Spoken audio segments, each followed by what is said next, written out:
الحمد لله الذي هدانا لهذا وما كنا لنهتدي لولا أن هدانا الله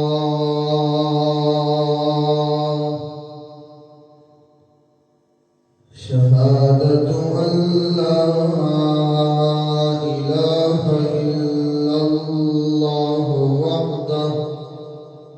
وحده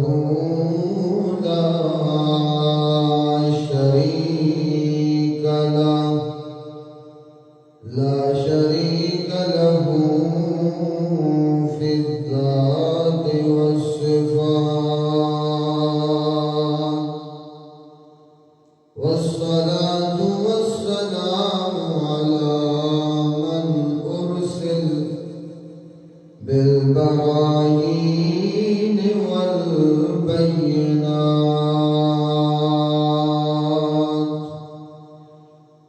وعلى آله وأصحابه وأهل بيته الطيبين الطاهرات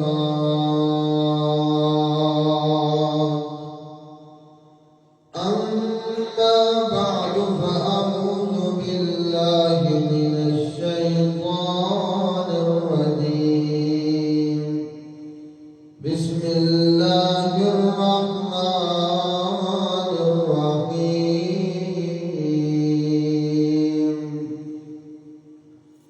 وقالوا قلوبنا في أكنة مما تدعونا إليه وفي آذاننا وقر ومن بيننا وبينك حجاب فاعمل إننا عاملون سبحان ربك رب العزة عما يصفون وسلام على المرسلين والحمد لله رب العالمين.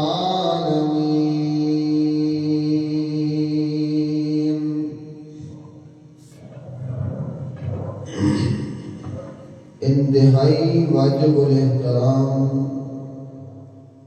معزز و مکرم قابل صد احترام بزرگوں اور دوستوں، اللہ رب العزت کے اس گھر کے اندر دعا اور التجا ہے اللہ تعالیٰ قرآن و سنت کے مطابق حق بات بیان کرنے کی توفیق نصیب فرمائے۔ اللہ تعالیٰ ہم سب کو سمجھ کر اس پر عمل کرنے کی توفیق نصیب فرمائے۔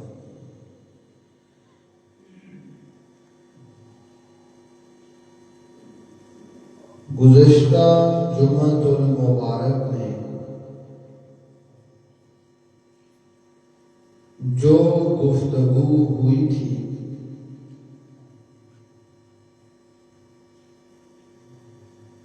کہ پیغمبر علیہ السلام کے ماننے والے لوگ ان کو صادق اور امین سچا تو کہتے ہی تھے، اور جو لوگ دشمن تھے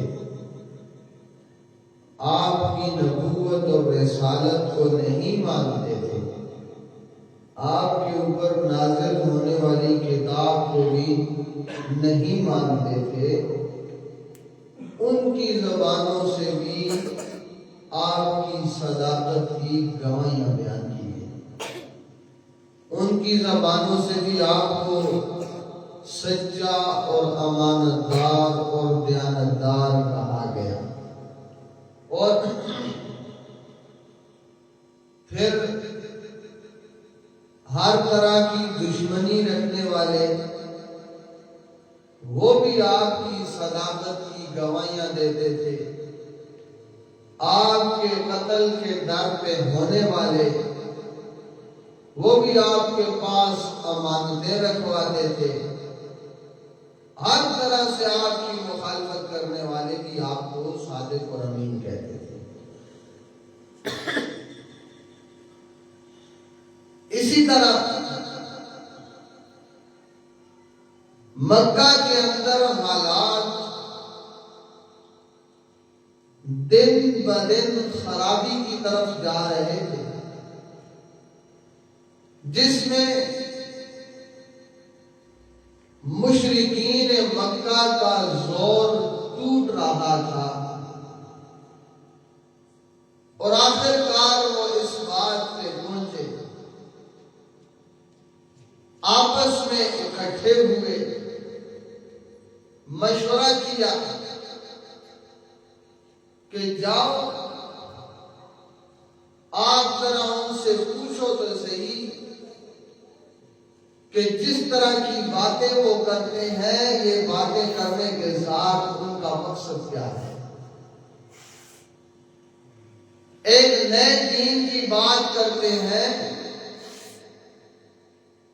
جس کی وجہ سے ہمارے معبود جو ہے ان کی تذلیل، ان کو ذلیل کیا جا رہا ہے، ان کو ذلت آمیز گفتگو کا نشانہ بنایا جاتا ہے، ذلت آمیز نظروں سے دیکھا جاتا ہے، لوگ ان سے کٹ کر ایک معبود کی طرف جا رہے ہیں۔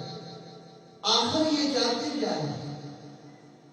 اب مشاورت ہو گئی، ان میں سے مشرکین مکہ کے جو بڑے بڑے سردار تھے قبیلوں کے، انہی میں سے ایک آدمی کو منتخب کیا گیا جس کا نام تھا ولید بن مغیرہ۔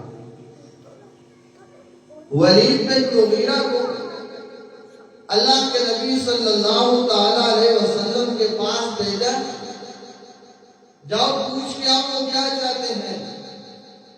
اب ولید بن مغیرہ آ گیا نبی علیہ السلام کے پاس، اللہ کے نبی صلی اللہ علیہ وسلم سے آ کر کہتا ہے مجھے آپ کی قوم کی طرف سے آپ کے رشتہ داروں نے نمائندہ مقرر کیا ہے کہ میں آپ سے آ کر کے کچھ مذاکرات کی باتیں کروں، کچھ باتیں طے کروں، آپ کیا چاہتے ہیں اور ہم کیا کہنا چاہتے ہیں، تاکہ بات کھل کر سامنے آئے۔ اللہ کے نبی صلی اللہ علیہ وسلم سے پہلی بات ذکر کرتا ہے اور کہتا ہے میرے بھتیجے، اگر تو چاہتا ہے کہ مکہ کے اندر تجھے سرداری مل جائے، مکہ کے اندر تجھے سرداری مل جائے، تو ہم سارے مل کر تجھے اپنا سردار مان لیتے ہیں، کوئی بھی آدمی تیری بات کی مخالفت نہیں کرے گا۔ پہلا مطالبہ، لیڈر بننا چاہتا ہے، سردار بننا چاہتا ہے، قوم کا رہنما بننا چاہتا ہے، تو چاہتا ہے کہ تیرا حکم چلے تو کام کرے لوگ، ہم تجھے بنانے کے لیے تیار ہیں۔ دوسری چیز، اگر تم چاہتا ہے کہ تو مالدار نہیں اور تجھے مال کی ضرورت ہے، تو ہم سارے قبیلے جمع ہو کر کے اتنا مال اکٹھا کر دیں گے کہ تیری زندگی کے لیے کافی ہو جائے گا، تجھے کسی چیز میں ضرورت محسوس نہیں ہوگی، ہر وقت تیرے پاس مال و دولت کی فراوانی ہوگی۔ دوسرا، تیسری چیز، فرمایا کہ اگر تو چاہتا ہے کہ تجھے شادی کروا دی جائے تو عرب کی سب سے خوبصورت ترین جو لڑکی ہوگی ہم تیرے سامنے لائیں گے، تیری اس کے ساتھ شادی کروا دیں گے۔ کون سی بات تو چاہتا ہے؟ اللہ کے نبی صلی اللہ علیہ وسلم نے فرمایا ولید بیٹھ جا، جو تو نے مطالبے رکھے ہیں مجھے ایک بھی منظور نہیں، میں کہنا کیا چاہتا ہوں۔ اللہ کے نبی صلی اللہ علیہ وسلم نے قرآن کریم کی تلاوت شروع کی، فرمایا حامیم تنزیل من الرحمن الرحیم کتاب فصلت آیاتہ قرآنا عربیا لقوم یعلمون بشیرا ونذیرا فأعرض أكثرهم فهم لا يسمعون. اللہ کے نبی صلی اللہ علیہ وسلم کی زبان مبارک پر اللہ کا وہ کلام جاری ہو گیا جس کو اللہ نے خود پڑھا ہے، اللہ نے خود تلاوت کیا ہے، اور پھر جس ذات کے اوپر اترا ہے اسی ذات اقدس کی زبان مبارک پر وہ کلام جاری ہو گیا. آج کوئی دنیا کا اچھا قاری قرآن پڑھے تو غیر کے اوپر اثر کرنے لگتا ہے، اور جب پڑھنے والا امام الانبیاء ہو تو کیسے کافر کے سینے پہ اثر نہیں کرے گا. ولی کے اوپر سجدہ جاری ہو گیا، آیت سجدہ آ گئی، سجدے میں چلا گیا، اور جب اٹھا تو فوراً واپس ہونے لگا، اور واپس اپنی قوم میں جب پہنچا سارے لیڈر اس کے انتظار میں ہیں کہ کون سا مطالبہ لے کے آئے گا. پیغمبر علیہ السلام نے کون سی بات سامنے رکھی ہوگی؟ اگر مال والی بات ہے سارے مال جمع کر دیں گے، اگر سرداری والی بات ہے ہم ان کو سردار بنا دیں گے، اگر شادی والا مطالبہ ہے ہم خوبصورت ترین عورت سے ان کی شادی کروا دیں گے. ولید بن مغیرہ جب قوم میں پہنچتا ہے، قوم ساری اکٹھی ہے، کون سا مطالبہ لے کے آتا ہے؟ ولید آ کر کہتا ہے او میری قوم کے لوگوں، او مجھے نمائندہ بنانے والوں، واللہ لقد سمعت من محمد کلاما ما هو من کلام الجن ولا من کلام الانس ان له لحلاوة وان عليه لطلاوة وان اعلاه لمثمر وان اسفله لمغدق انه ليعلو ولا يعلى عليه ما هو قول البشر. کہتا ہے او میری قوم کے لوگوں، اللہ کی قسم ہے میں نے محمد رسول اللہ صلی اللہ علیہ وسلم سے ایسا کلام سنا ہے جو کسی جن اور انس کا کلام نہیں ہے، نہ کسی جن کا کلام ہے نہ کسی انسان کا کلام ہے. اس کلام کے اندر تو ایک مٹھاس ہے، اس کلام کے اندر تو ایک تازگی ہے، اس کلام کا جو پھل ہے وہ پھیلا ہوا ہے، اس کی شاخیں بڑی پھلدار ہیں، اس کی جڑیں بڑی مضبوط ہیں.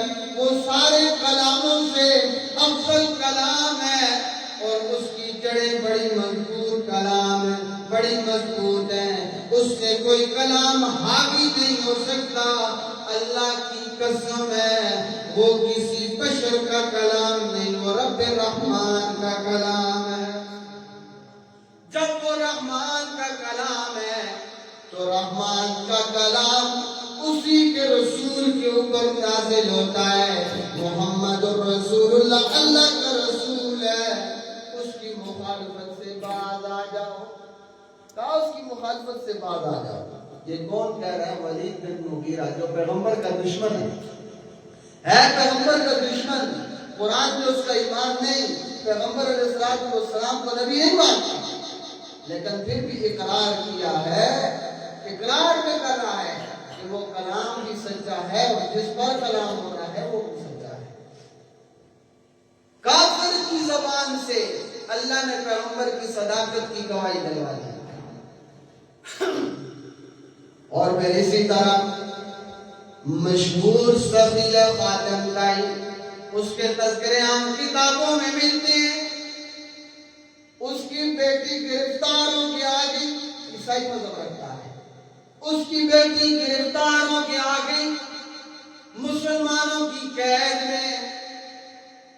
جب دیکھا قیدیوں کی صف میں ایک عورت کھڑی ہے جس کے سر پہ دوپٹہ نہیں ہے، اللہ کے نبی صلی اللہ علیہ وسلم اپنے کندھوں مبارک سے چادر اتار کر اس عورت کے سر پہ رکھ دیتے ہیں، ہے کافر کی بیٹی، اور اس کے سر پہ جب دوپٹہ رکھا گیا پوچھا کہاں سے آئی؟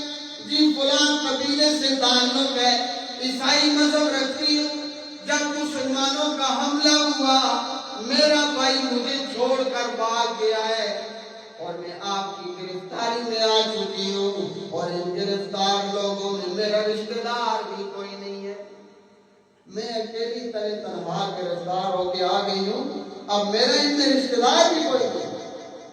اللہ کے نبی صلی اللہ علیہ وسلم نے حضرت علی رضی اللہ تعالیٰ عنہ کو طلب فرمایا اے علی اپنے ساتھ 3-4 صحابہ کو لے لے اور یہ عورت جس جگہ پہ رہتی ہے اس کو حفاظت کے ساتھ وہاں تک پہنچا کے آ جاؤ۔ تھی کافر کی بیٹی، اللہ کے نبی صلی اللہ علیہ وسلم نے حفاظت کے ساتھ گھر تک پہنچا دیا۔ جب وہ عورت اپنے گھر میں داخل ہوتی ہے سامنے بھائی کھڑا ہے، کہتا ہے کن لوگوں کی قید سے تو ہو کے آ رہی ہے، تیری عزت تو تار تار ہو چکی ہوگی، وہ تو لوگوں کی عزتوں کے محافظ نہیں ہے، عزتوں کو اچھال کے رکھ دیتے ہیں، لوگوں کے درمیان نفرت پیدا کرتے ہیں، اتفاق اتحاد کا درس دینے والے وہ لوگ نہیں ہیں۔ وہ کہتی ہے او میرا بھائی اللہ کی قسم ہے، اللہ گواہ ہے، جتنی حفاظت میری اس گھر میں تو نہیں کر سکتا اس سے زیادہ حفاظت میری ان لوگوں نے کی ہے، میری عزت کی بھی حفاظت کی ہے، میری عزت کی لاج بھی رکھی ہے، اگرچہ وہ ہمارے دشمن ہیں، ہے کافر کی بیٹی لیکن مسلمانوں کی تعریف ہے، اور وہ ان کا پیغمبر جس نے اپنے کندھے سے چادر اتار کر میرے سر پہ دوپٹہ بنا دیا ہے، اور پھر کہتی ہے او میرے بھائی وہ زندگی بھی کیا زندگی ہے جو محمد رسول اللہ کے قدموں سے دور گزر جائے، لہذا تیاری کر اور ہم جا کر وہاں اسی کا مذہب قبول کر لیں۔ اپنے بھائی کو لیا اور سیدھی آگے نبی علیہ السلام سے اسلام کا کلمہ پڑھ لیا۔ یہ جو تھے ہے مسلمان نہیں تھے لیکن پیغمبر کی سچائی کی گواہیاں وہ بھی دے رہے تھے، گواہیاں دیتے تھے دشمن۔ اور اسی طرح اللہ کے نبی صلی اللہ علیہ وسلم کے بارے میں اپنوں نے اشعار لکھے، پرایوں نے بھی اشعار لکھے، کئی لوگ اس طرح کے تھے غیر مذہب، ایمان نہیں ہے دل میں، پیغمبر کی تعلیمات کے اوپر کوئی ایمان نہیں، پیغمبر کو ماننے والے بھی نہیں، اور جب بات پیغمبر کے کردار کی آتی ہے تو پیغمبر کے کردار کے سچا ہونے پر بھی وہ گواہیاں دینے لگ جاتے ہیں۔ اور ایک اور آدمی ہے غیر مسلم، اور جب اس نے پیغمبر علیہ السلام کی زندگی کو دیکھا تو زندگی کو دیکھ کر کہتا ہے اشعار کی صورت میں، اشعار دیکھتا تھا بڑا شاعر تھا، اشعار کی صورت میں پیغمبر علیہ السلام کے بارے میں کہتا ہے عشق ہو جائے کسی سے، عشق ہو جائے کسی سے چارہ تو نہیں، فقط مسلم کا محمد پہ اجارہ تو نہیں، خود بخود ان کے تصور سے سنورتا ہے، خود بخود ان کے تصور سے سنورتا ہے، ورنہ ہم نے اپنے مقدر کو سنوارا تو نہیں۔ کہتا ہے صرف مسلمان اس پیغمبر سے عشق کرے، کوئی مسلمانوں کی پیغمبر کے ساتھ اجارہ داری تو نہیں ہے، خرید و فروخت تو نہیں ہے، وہ پیغمبر ایسا ہے کہ اس کو نہ ماننے والا بھی اس کے محبت کے گیت گاتا ہے۔ اسی طرح ایک وفد آیا تھا اللہ کے نبی صلی اللہ علیہ وسلم کے پاس، عیسائیوں کا وفد نجران کے علاقے سے۔ اصل نجرانی وہ مشہور ہو گئے تھے لیکن تھے نجران کے نہیں، وہاں آباد ہونے کی وجہ سے نجران کے علاقے سے عیسائیوں کا وفد آ گیا۔ مدینہ منورہ میں 60 سے زائد آدمی ان میں شامل ہیں، عیسائیوں کے مذہبی رہنما بھی ان میں شامل ہیں کہ ہم اللہ کے نبی صلی اللہ علیہ وسلم سے سوال کریں گے، جواب حاصل کریں گے، مناظرے کی صورت پیدا کریں گے۔ اب 60 آدمیوں کا وفد آ گیا، بعض روایتوں میں زیادہ کر دیا، پر 60 آدمیوں کا وفد مدینہ طیبہ پہنچ گیا۔ اللہ کے نبی صلی اللہ علیہ وسلم سے مذاکرات کرنے کے لیے آ گیا کہ آپ ہمارے پیغمبر جو ہمارے معبود عیسیٰ علیہ السلام ان کی گستاخیاں کرتے ہو، ہمارے معبود عیسیٰ علیہ السلام کی والدہ حضرت مریم کی گستاخیاں کرتے ہو۔ اللہ کے نبی صلی اللہ علیہ وسلم نے اس وفد کا بڑا استقبال کیا، عیسائیوں کا وفد تھا، بڑا استقبال کیا، کہا ہمارے پاس رہنے کے لیے اتنی بڑی جگہ تو نہیں، البتہ 2 3 آدمی کر کے ایک صحابی کے گھر میں بھیج دیے جائیں تاکہ سارے مہمان تقسیم ہو جائیں۔ 60 آدمی تھا، صحابہ اکرام غریب تھے، تو 2 3 آدمی تقسیم کر دیے جائیں، ہر ایک صحابی ان کی خدمت کرے اور جو سوال ہیں وہ مسجد نبوی میں یہیں پہ سب کے جواب دیے جائیں گے۔ اب وہ تھے بڑے سمجھدار، کہنے لگے ہم 2 3 دن ایک صحابی کے گھر میں نہیں رہتے، کیونکہ ہم نے سنا ہے کہ آپ کے لوگوں کا کردار ایسا ہے کہ جو بھی ان سے ملتا ہے وہ ان کا ہو کر رہ جاتا ہے، ہم اپنے بندے ٹوٹنے نہیں دیں گے، ہم ایک ہی جگہ پر رہیں گے۔ نبی علیہ السلام نے فرمایا کہ ہمارے پاس ایک ہی جگہ جو ہے وہ مسجد ہی ہے، وہی کھلی جگہ ہے، وہاں آپ رہ لو۔ کہنے لگے ہم رہ لیں گے لیکن ہم عبادت اپنے طریقے سے کریں گے۔ نبی علیہ السلام نے فرمایا ٹھیک ہے، عبادت اپنے طریقے سے کرتے رہنا، جو آپ کے سوال ہیں ہم ان سوالوں کے جواب بھی دیں گے۔ اب ساری باتیں ہو گئی، آخری ان کا حربہ یہ تھا کہ کسی طرح ہم جان چھڑا کر بھاگ جائیں۔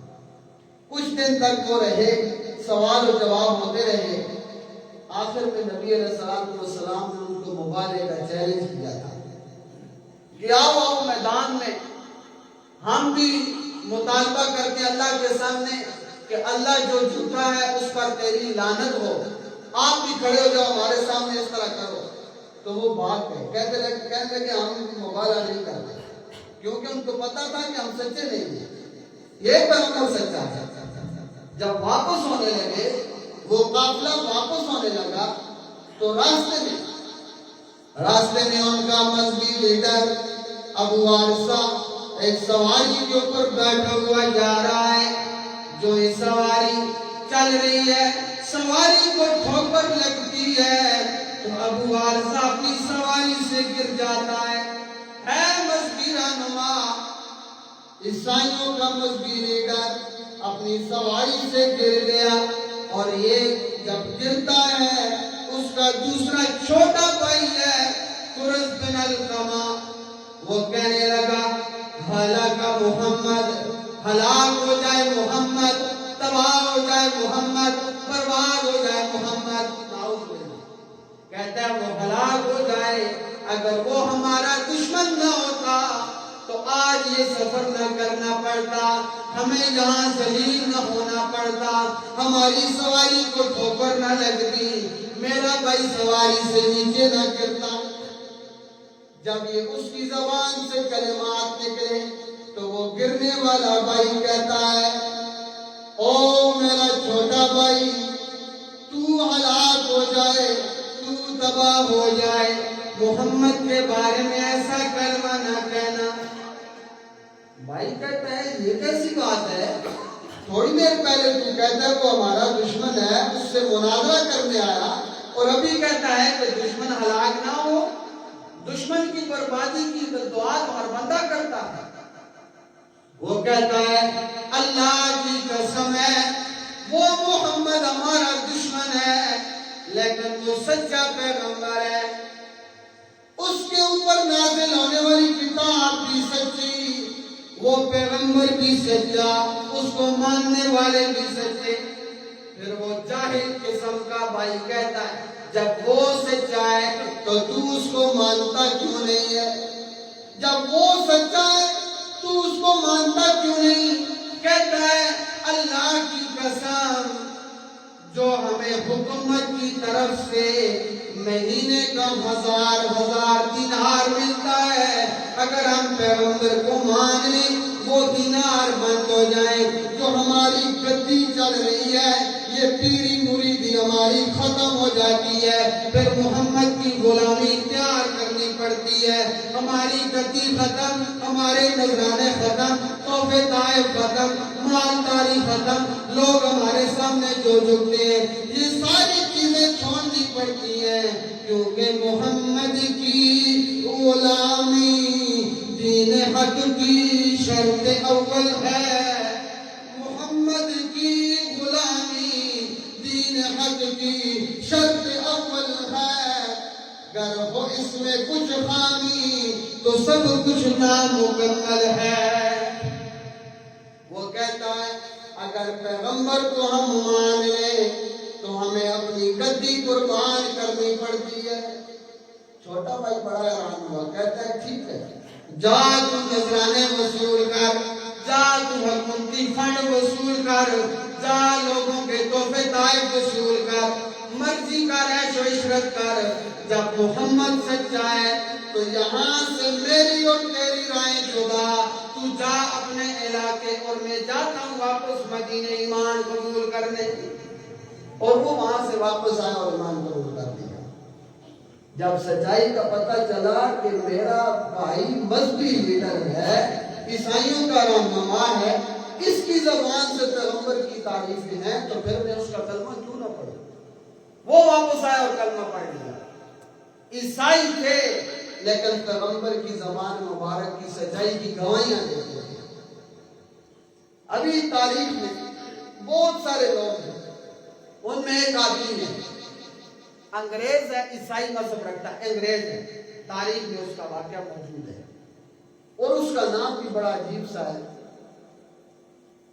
کالکا پرشاد نام ہے، کالکا پرشاد، یہ اس کا نام ہے تاریخ میں. اس نے پیغمبر علیہ السلام کے بارے میں بہت زیادہ چیزیں لکھی اور آخر میں ایک چیز اشعار میں اس کو بند کیا اور ان کا پھر ایک شاعر نے اردو میں ترجمہ لکھا اور وہ بھی اشعار کی صورت میں. اور وہ کہتا کیا ہے؟